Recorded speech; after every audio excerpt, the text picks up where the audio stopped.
So your mind is lying.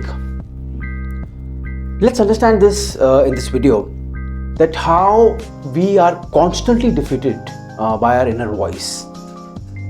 All the enlightened souls and spiritual gurus have confirmed this, that your mind is a liar.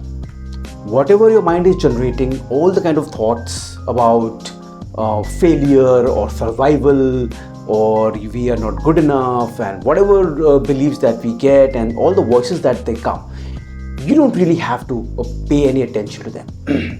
There's a way to detach with them. Now, an author called Eckhart Tolle, he has shown various ways to address this.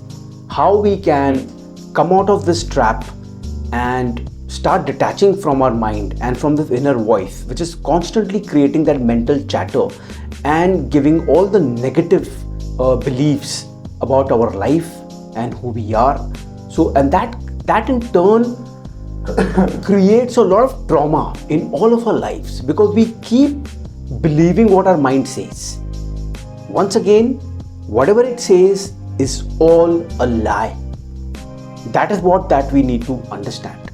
Now, Eckhart Tolle shows various methods and ways to detach from the mind, as I said. In this video, we'll talk about 3 steps which we can all use to detach from mind and understand that yes, whatever that our mind is saying and generating and creating is a pure lie. We don't need to engage in that.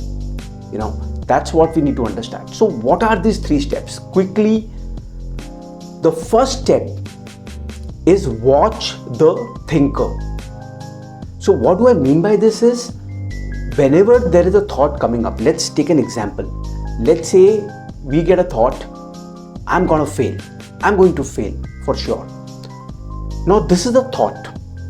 Now if you believe in this thought, you will become this thought. So you will realize and you will agree that yes, I'm going to fail. So all the stress will start. Now there is a way to address this.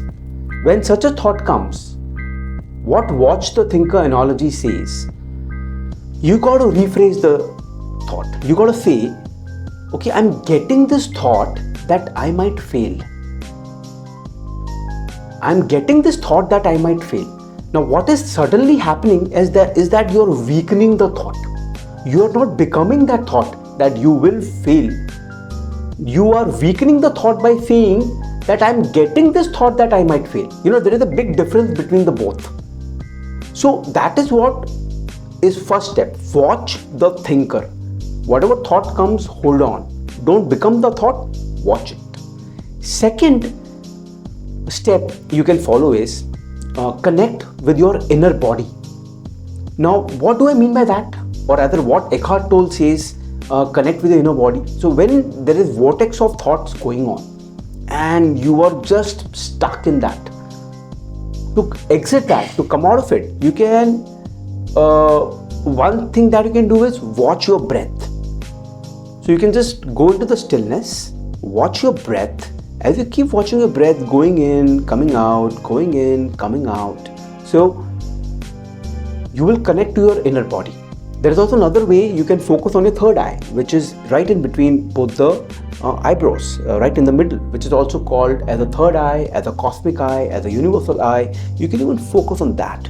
So that will help you reduce the intensity of the thoughts, and you will no longer, those thoughts will trouble you as much. You will start seeing them very objectively. Third step that he talks about, so allow the gap of no mind. This is the third step. Allow the gap of no mind. So what do we mean by this is, as the thought starts fading, when you do those first 2 steps, the thought will begin to fade. So when it's fading, you will get some gap, you will get some interval where there are no thoughts. And we also call it no mind. Rather, Eckhart Tolle mentions about it in his book that it is no mind. Now that state is no mind because there are no thoughts and you are not really engaging in any. So that you need to widen it up. You got to practice it daily, that you could widen the no thought mind state to 5 minutes, 10 minutes. So when you follow these 3 steps, you will understand and you will come out of this entire loop that whatever mind is saying, you are detaching from it and you understanding that it's a lie. All these negative thoughts, even for that matter, whatever thoughts are coming, we got to really practice this on the negative emotions primarily, positive ones as well. So you might say, okay, if thoughts are all a lie, then even the positive ones, even they are a lie. See, they could be an illusion. So you got to really disconnect and see them objectively, and then go into the right thinking process to see which thought is what and how it is helpful and not helpful. So this is what it is. So at the end of this video, I would like to mention, do read this book, The Power of Now by Eckhart Tolle. This book gives you an amazing insight about the entire thing about how to really understand our mind and how to really come out of all those negative emotions and how to tackle the inner voice. So that's what I wanted to share. Yeah, so I think good for now. Yeah, all perfect. Yeah. Thank you. Right.